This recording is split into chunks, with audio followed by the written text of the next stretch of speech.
It's March 1st. March 1st. Today, full 2 years, full-time RVing. The adventure started March 1st, 2019. This is last time I'm leaving the old house, moving into new house. In a quarter mile, turn left onto Lakeshore Road.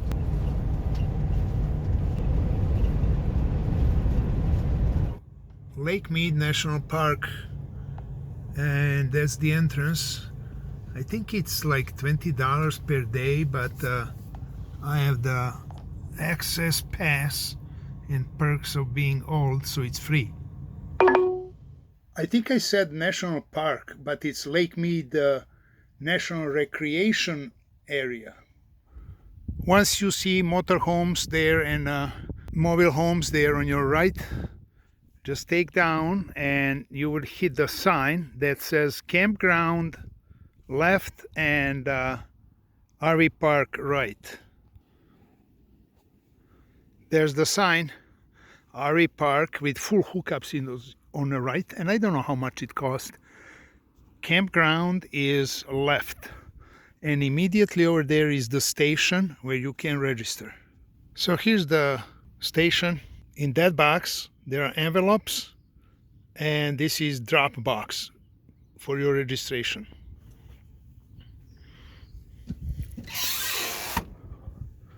You would put your name on the board here and take one of these envelopes. You complete the front part and get this stub. Once you pay, you put the cash only. It is $20 a night, but for National Parks Access Senior Pass, it's $10 a night. You put your cash in there, take this stub with you, and drop envelope in this box. You need to write on it your site number that you choose. So basically, take the envelope, go down. When you choose the site, you can come back. So that's the site I selected. And there's many spots, and there's enough empty spots. Also down there, there's a road that you can drive down to the water.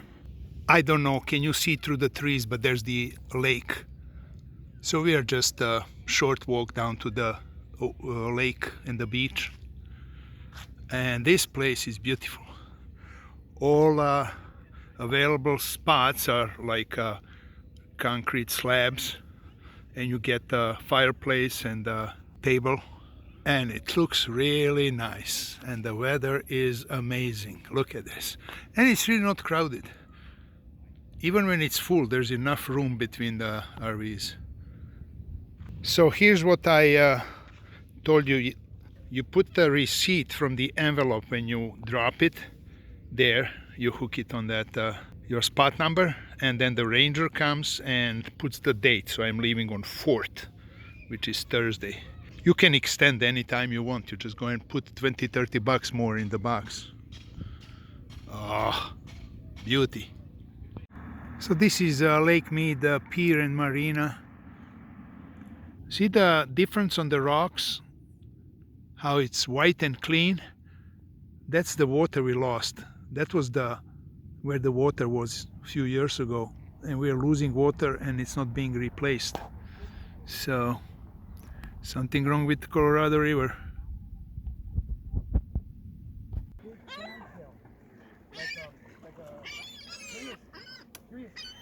Well, they got them to clean some algae or something, and then they multiplied it. Now they're the problem. They didn't realize how fast the carp multiplied.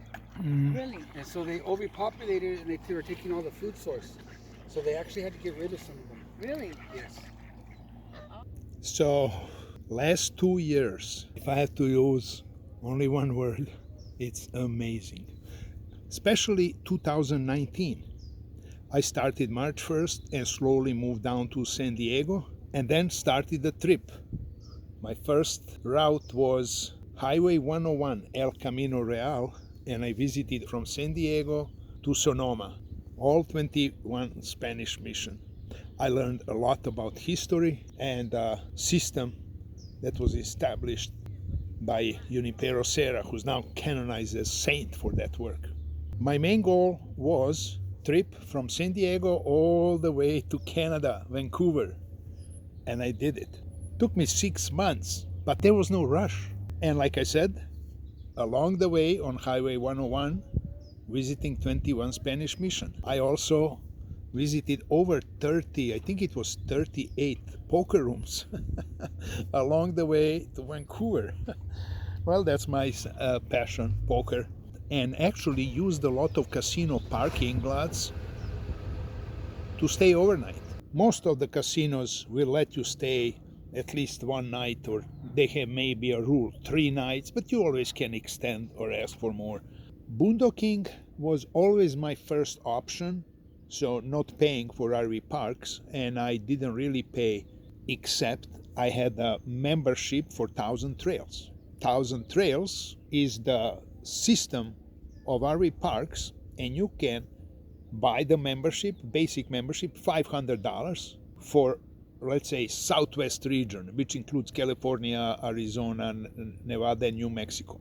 I also added the Northwest region, which includes Oregon and Washington, because and British Columbia also. There's 2 parks in British Columbia.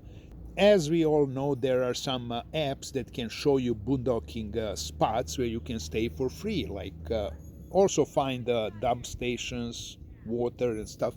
So I use the free campsites.net and Compendium, and I usually, even on my own, was able to find a spot. I remember driving to San Rafael, and I'm on a highway 101 driving to San Rafael, and on my left I see some kind of industrial area and some trucks. It was late, it was about 8 o'clock, and I immediately said, okay, that's the spot. I take the first exit, go over the freeway, and get back to that industrial area, park between 2 trucks, and I was safe for the night. One question usually everybody wants to know, how much all that cost? I started with idea and a budget of $1,200 a month. And I can say that my budgeting was all right, except it depends on one variable. And that is how much you're gonna drive and how much gas you're gonna use. When I started from California, gas was like $4, close to $4. Some spots even in North California over $4. In Oregon, it was $2.80, so now you can average it down to $3.50. My vehicle makes 7 miles per gallon. That's not much. And I decided to spend like $250 a month for gas.